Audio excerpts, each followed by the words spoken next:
কুদসি শরীফ আছে, আমি বলছি কয়েকবারই, সেটা হলো ইজাসানি মায়ারিফুনি সাল্লাতু আলাইহিম মান লা ইয়ারফুনি। হাদিসে কুদসি শরীফ আল্লাহ পাক ইরশাদ করেন, যখন যার মুসলমান ইমানদাররা যখন আমার নাফরমানি শুরু করে, তার ইস্তেগফার তওবা করে না, তখন আমি কাফের মুশরিকদেরকে তাদের উপর প্রবল করে দেই, নাউজুবিল্লাহ। এখন তো সেটাই হচ্ছে। এই লোকটা তো সুদখোর, এটা আসলে কোনো মুসলমানই না, এটা নাস্তিক, সুদখোর, ইহুদিদের দালাল। একে বসানো যেহেতু মুসলমানরা হারাম কাজ করে সারাদিন, এই জন্যই কাজটা হয়েছে। কোন আলোচন জহারাল ফাসাদু ফিল বারওয়াল বাহারে বিমা কাসবাইদিন নাস, জমিনে পানিতে ফেতনা ফাসাদ মানুষের হাতের কামাই। মানুষ যে আজব গজবে পড়ে, আল্লাহ পাক কাউকে গজব দিতে চান না, কিন্তু মানুষ পাপের কারণে, যেমন আল্লাহ পাক দুজক সৃষ্টি করছেন, দুজক আল্লাহ পাক দিতে চান না, কিন্তু কুফরি করার কারণে সে দুজকের উপযুক্ত হয়ে যায়। আবু জাহেল, আবুল আহাব, এদেরকে তো দাওয়াত তো অনেক দেওয়া হয়েছে, কিন্তু তারা গ্রহণ করে নাই, তারা জাহান্নামী হয়ে গেছে। বিষয়টা এরকমই, প্রত্যেকের হাতের কামাই। আল্লাহ পাক সবসময় বান্দাদেরকে ভালোই দিতে চান, কিন্তু বান্দা বিপরীত করার কারণে সে লানতগ্রস্ত, নাউজুবিল্লাহ। এই জন্য কাল্লাম শুনছে, ওয়াইন আসাবাকা মিন হাসানাতিন ফামিন আল্লাহ, ওয়াইন আসাবাকা মিন সাইয়্যাতিন ফামিন নাফসিক। কোন আল্লাহ বলেন, তোমাদের জন্য যেটা ভালো হয়, যেটা আসে, সেটা আল্লাহ ওনার তরফ থেকে সরাসরি। আর যে খারাপ যেগুলি আযাব গজব যেগুলি আসে, এগুলো তোমাদের হাতের কামাই, নাউজুবিল্লাহ। পাপ করে মানুষ নাফরমানি করে, তাহলে পাপের বদলা তো খারাপই হবে, ভালো তো হইতে পারে না। পাপের বদলা তো পাপই হবে, খারাপই হবে।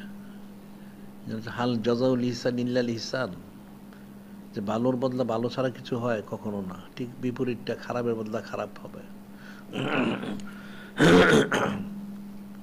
এখন মুসলমানের বদ আমলের কারণে মুসলমানরা নানান হারামে সম্পৃক্ত হয়ে গেছে। যদি মুসলমানের ইস্তেগফার তওবা করতো, নেক কাজ করতো, জিকির ফিকির করতো, শরীয়ত মোতাবেক চলতো, তাহলে হয়তো আল্লাহ কুদরতি ফয়সালা করতেন।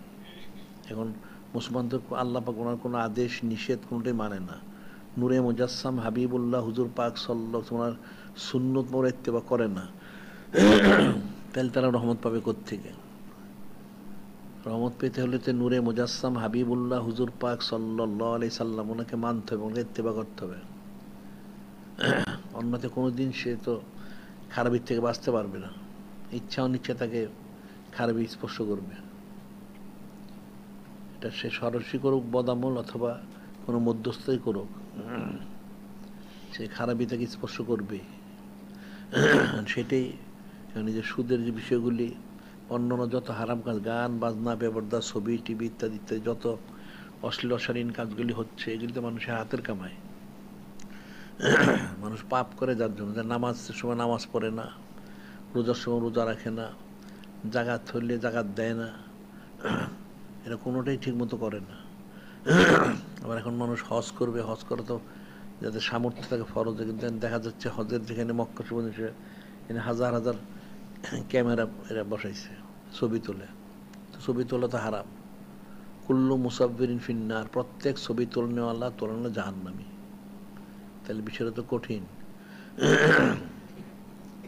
মানুষের সমস্ত আমলগুলি মুসলমানদের কাফেররা নানানভাবে ষড়যন্ত্র করে আমলগুলি নষ্ট করতে চায়।